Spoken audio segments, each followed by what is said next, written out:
ব্যাস, পড়ে গেল সিটি, হয়ে গেল লাল লাল ঝাল ঝাল। তাহলে দেখে নিই কী করে তৈরি করতে হবে এটা। প্রথমেই মাংসটা খুব সুন্দর করে ধুয়ে নিতে হবে, 2-3 বার করে জল পাল্টে পাল্টে ধুয়ে নিতে হবে। দেখতে পাচ্ছেন কি সুন্দর করে ধুয়ে নিয়েছি, সুন্দর সুন্দর পিস কাটা হয়েছে। একটু বড় রাখলেই ভালো লাগে। আর এই হচ্ছে আমার প্রিয় মেটে, সবার প্রিয় আশা করি। একটু হাড়ও রেখেছি, তাহলে স্বাদ ভালো হবে রান্নার।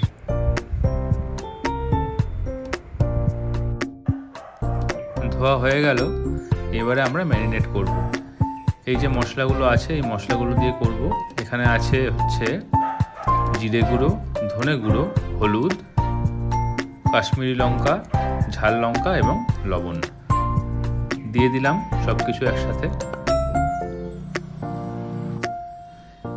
এরপর এতে একটুখানি সর্ষের তেল দিয়ে এটাকে ভালো করে মিশিয়ে নেব।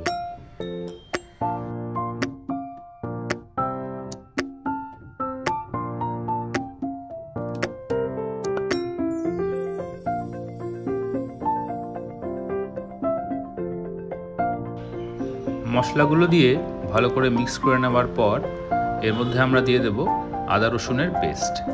আদা রসুনের পেস্ট দিয়ে আবার এটাকে আমরা ম্যারিনেট করে নেব। তার সঙ্গে দেব দই, টক দই দেব। 500 গ্রাম মাংস আছে, তার সঙ্গে পরিমাণ মতো টক দই দিলাম। টক দই দিয়ে এটাকে আবার আমরা ভালো করে মিক্স করে ম্যারিনেট করে নেব।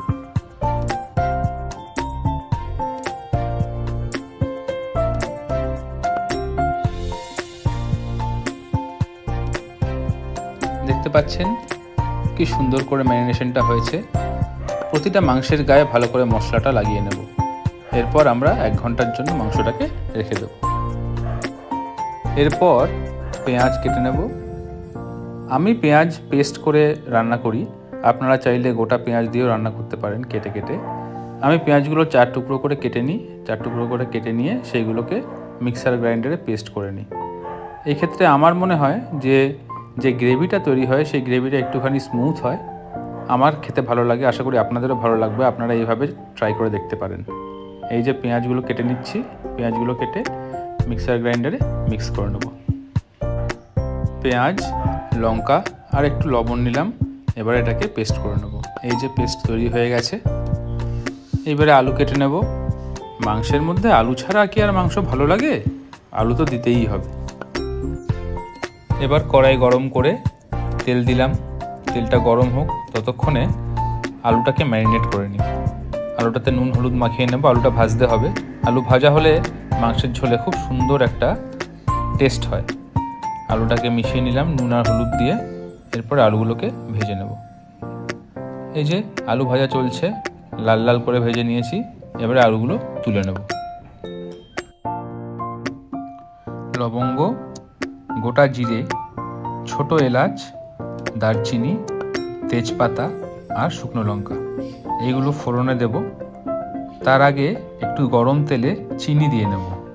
এক্ষেত্রে কি হয়, চিনিটা যখন গরম তেলে ক্যারামেলাইজ হয়ে যায় তখন একটা খুব সুন্দর লাল রং হয়। তাতে মাংসের ঝোলের রংটাও খুব সুন্দর লাল লাল হয়। দেখতে পাচ্ছেন ক্যারামেলাইজ হয়ে গেছে। এবারে আমরা গোটা গরম মশলাটা ফোড়নে দিয়ে দিলাম। গোটা গরম মশলাটা ভেজে নেওয়ার পরে যে পেস্ট করে রাখা পেঁয়াজ লঙ্কা ছিল সেইটা তেলে দিয়ে দিলাম। এরপর পেঁয়াজ আর মশলাগুলোকে একটুখানি সুন্দর করে ভেজে নেব। পেঁয়াজের রঙটা যাতে লাল লাল হয়, একটুখানি হালকা। এই যে দেখতে পাচ্ছেন কি সুন্দর কালার এসছে। এইভাবে পেঁয়াজটাকে ভেজে নেব। পেঁয়াজ ভাজা হয়ে যাওয়ার পর আমরা এর মধ্যে মাংস দিয়ে দেবো। আমাদের মাংস অলরেডি ম্যারিনেট করে রাখাই আছে।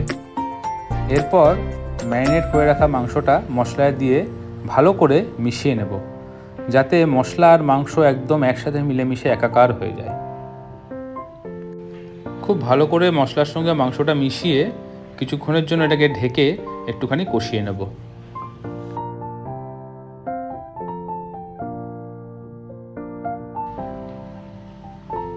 কি সুন্দর কষছে মাংসটা।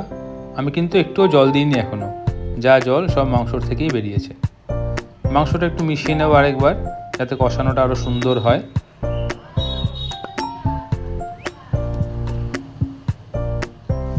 এবার ভাজা আলুগুলো মাংসের সঙ্গে মিশিয়ে আরেকবার ভালো করে মিশিয়ে নেব, যাতে আলুর মধ্যেও মাংসের ঝোলের এবং মশলার টেস্টটা মিশে যায় খুব সুন্দর করে। প্রায় 20 মিনিট ধরে কষানোর পর এবারে মাংসটা আমি কুকারে দিয়ে সিটি মেরে নেব। মাংসটা কুকারের মধ্যে ঢেলে নেব। এবারে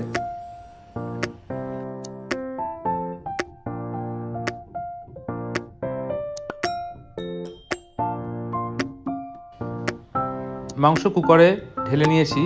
এরপর কড়াইয়ের মধ্যে জল ঢেলে কড়াইয়ের সব মশলা এবং গরম জল একসাথে সেই কুকারে দিয়ে দিলাম। আপনার যদি ঝোল লাগে আরও বেশি, তাহলে আপনি আরও বেশি জল মেশাতে পারেন। একটুখানি নুন দিয়ে নিলাম স্বাদ মতো, তারপর কুকারে ঢাকনা লাগিয়ে দিলাম।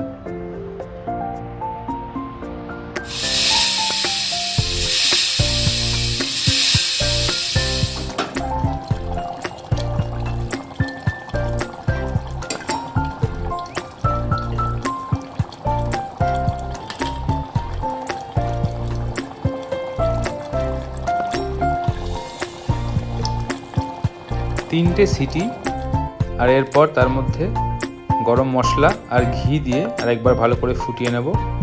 ব্যাস তৈরি আমাদের লাল লাল ঝাল ঝাল রবিবারের খাসির মাংস।